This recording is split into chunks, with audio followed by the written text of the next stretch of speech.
Democratic Congresswoman Elizabeth Esty came under fire this week after it was revealed she chose to keep on her chief of staff even after learning of abuse allegations against him. Her hometown newspaper called her conduct, quote, appalling, and wrote, quote, Elizabeth Esty will likely spend the next several days defending her failure to take strong steps to protect a woman who'd been threatened and bullied by a member of her own staff. By blaming the system and talking about the good she's done in Congress, she shouldn't. She should resign. Should she resign? Of course. I mean, that's an easy call. I don't think this is a partisan discussion at all.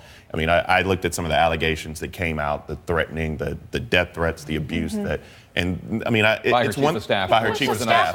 It's one thing to vet those claims and give someone a chance to explain themselves. Right. But even after you do that and not take the steps after, you can't be responsible for everybody on your staff. However, when it's brought to your attention, you have to stand up and take positive action. We have the whole Me Too movement to support women, but the ugly truth is that many of these terrible things that happen are enabled by women like her. She was aware that her chief of staff, I mean, keep in mind, in a congressional office, your chief of staff is someone who runs everything. This isn't somebody you don't know about.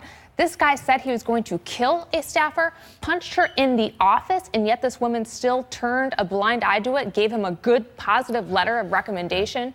And so what I want to hear from her, she should resign, absolutely, but I want to know the honest truth, why she valued this man more than a staffer, because that will be very instructive. It will be ugly. But in order to move past these things, we need to figure out how she rationalized that.